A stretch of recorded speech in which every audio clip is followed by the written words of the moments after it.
উনাদের শানে দরুদ শরীফ পাঠ না করলে সাহাবায়ে কেরামেরও নামাজ হবে না। সবাই উনাদেরকে আল্লাহ দলিল করেছেন কোরআনুল কারীমে উনাদের তাজিম, সম্পর্ক, ভালোবাসা, আনুগত্য আল্লাহ তাআলা মানে মারাত্মক ভাবে দলিল করেছেন। খেলাফতের সংজ্ঞা, খেলাফত কত উপায় হতে পারে, খেলাফত যে শুধু রাষ্ট্রীয় বিষয় তা নয়, খেলাফতের আসল বিষয় যে আত্মার বিষয়, মানব আত্মার বিষয়, এটা খেলাফতে ইনসানিয়াত। এবং খেলাফতের ইমানগত দিক রয়ে গেছে, এটা খেলাফতে ইসলাম, খেলাফতে আহলুস সুন্নাত একই বিষয়। এভাবে রাষ্ট্রীয় খেলাফত কোরআনুল কারীমের ভাষায় খেলাফতে আরদি, এবং আল্লাহ তাআলার সরাসরি খেলাফত আছে খেলাফতে ইলাহিয়াত, সেটা আম্বিয়া আলাইহিমুস সালাম, সকল নবী রাসূল আলাইহিমুস সালাম আল্লাহ তাআলার সরাসরি খলিফা। সব নবী রাসূল আলাইহিমুস সালামের খলিফা আছেন, এটা খেলাফতে নবুয়ত, খেলাফতে রিসালাত। এভাবে খেলাফতে ইসলামের মূলে আছেন আহলে বায়ত খোলাফা রাশিদিন রাদিয়াল্লাহু তাআলা আনহুম, তাদের ছায়া হিসাবে সেটার বহু স্তর আছে। প্রতিটি ইমানদারই খেলাফতে ইসলাম, প্রতিটি মানুষই ব্যক্তি জীবনে আমি খেলাফতে ইনসানিয়াত, এটা ব্যক্তি জীবনে আমি ইনসানিয়াতের প্রতিনিধিত্ব করি, আমি ইনসানিয়াতের অথরিটি, আমি ইনসানিয়াতের রক্ষক, আমি ইনসানিয়াতের ধারক বাহক, আমি অ্যান্টি ইনসানিয়াতের বিরুদ্ধে ফাইটার। এভাবে ব্যক্তি জীবনে খেলাফতে ইনসানিয়াত হয়, রাষ্ট্র খেলাফতে ইনসানিয়াত হয়, জগতে খেলাফতে ইনসানিয়াত হয়।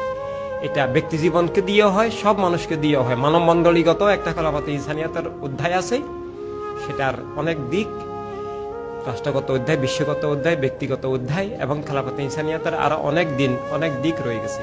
ঠিক খেলাফতে ইসলামেরও অনেক দিক রয়ে গেছে। এভাবে এই ব্যাখ্যাগুলো ছিল না। আগে বলা হয়তো খোলাফা রাশিদিন 4 জন, এভাবে ইমাম আকবর হাসান, ইমাম আকবর হুসাইন রাদিয়াল্লাহু তাআলা আনহুকে বাদ দেওয়া হতো, যে উনারা আপনার নবীর খলিফা নন। নাউজুবিল্লাহ, নাউজুবিল্লাহ। উনাদের শানে দরুদ শরীফ পাঠ না করলে সাহাবায়ে কেরামেরও নামাজ হবে না। সবাই উনাদেরকে আল্লাহ দলিল করেছেন কোরআনুল কারীমে উনাদের তাজিম, সম্পর্ক, ভালোবাসা, আনুগত্য আল্লাহ তাআলা মানে মারাত্মক ভাবে দলিল করেছেন। কুল্লা আসালুকুম আলাইহি আজরান ইল্লাল মাওয়াদ্দাতা ফিল কুরবা। অসীম ব্যাখ্যা সেটা। এভাবে হাদিস শরীফ তো আমাদেরকে একদম ডাইরেক্ট, কোরআনে পাকও ডাইরেক্ট, হাদিস শরীফও ডাইরেক্ট, আরো ব্যাপকভাবে মানে আহলে বায়াতকে ধরে রাখা, তাদের হয়ে চলা, তারাই যে জীবন্ত ইসলাম, তারাই যে কলেমার নূর, তারাই যে প্রেনবীর নূর, তারাই যে আল্লাহ হাবিব সাল্লাল্লাহু আলাইহি সাল্লামের বন্ধন সংযোগ। তাদের বিপরীতে কোনো ঈমান, ইসলাম, আহলুস সুন্নাত জামাত হয় না। কিন্তু আমরা দেখেছি শাহাদাতে কারবালার শিক্ষাকে বিলুপ্ত করে দেওয়া হয়েছিল।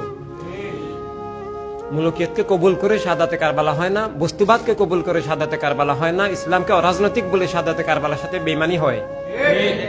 এভাবে আরো অনেক কিছু শাহাদাতে কারবালাকে বাদ দিয়ে কোনো ঈমান, ইসলাম হয় না, কোনো সুন্নিয়ত এটা হইতে পারে না। কিন্তু আমরা দেখেছি বিপরীত ধারাকেই কবুল করে শাহাদাতে কারবালাকে আশুরা বলে মানে বিপরীত ধারাকে চালিয়ে দেওয়া হচ্ছে। শাহাদাতে কারবালার যে আমানত, সেটা খেয়ানত করা হচ্ছে। শাহাদাতে কারবালার আমানতকে আড়াল করা হচ্ছে। আর শাহাদাতে কারবালার আমানত আড়াল হলে সব আড়াল হয়ে যায়, ঈদে আজম আড়াল হয়ে যায়। কলেমা কোরআন, দিন, খেলাফত, সত্য, জীবন, ন্যায়, সবকিছু অন্ধকারে চলে যায়, সবকিছু আড়াল হয়ে কেবল অন্ধকারেই কায়েম থাকে।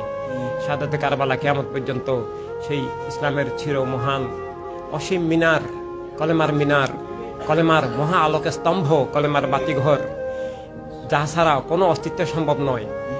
কলেমা পড়লে কলেমা হবে না, কোরআন পড়লে কোরআন হবে না, ইসলাম বললে ইসলাম হবে না, আহলুস সুন্নাত জামাত বললে আহলুস সুন্নাত হবে না, আমি মুসলিম, ইসলাম, আমি ইবাদত করি, যত কিছু, কোনো ইমানে অস্তিত্বই হবে না। কারবালা যদি না বুঝে বিচ্ছিন্ন থাকে এবং সেই মিশন যদি জীবন না হয়, জীবন ঈদে আজমের মিশন হবে না।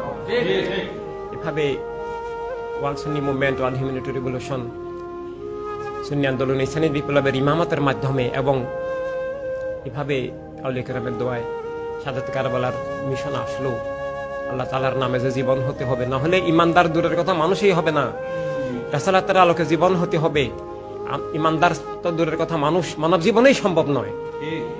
শানে রাসালাতের আলো, গুণ, জ্ঞান, দয়া, মায়া, ভালোবাসা, অধিকার, স্বাধীনতা, ইজ্জত, নিরাপত্তা, রাসালাতের আলো, আত্মমালিকানা, দুনিয়ার মালিকানা, রাষ্ট্রীয় নাগরিকত্ব, বিশ্ব নাগরিকত্ব, জীবনের নিরাপত্তা, রাসালাতের আলো, রাসালাতের দান। সবাই বাঁচার অধিকার আছে, কেউ কাউকে খুন করতে পারে না। এই আত্মমালিকানা, এটা রাসালাতের দান, আর রাসালাতের দান মানে ইলাহিয়াতের দান। এটা আমরা ইনসানিয়াত বিপ্লবের মাধ্যমে, এটা আমরা সব মানুষকে আল্লাহ হাবিব সাল্লাল্লাহু আলাইহি সাল্লাম দান করেছেন রাব্বিল আলামিন রহমাতুল লিল আলামিন সাল্লাল্লাহু আলাইহি সাল্লাম। এটা ছাড়া মানব জীবন হয় না।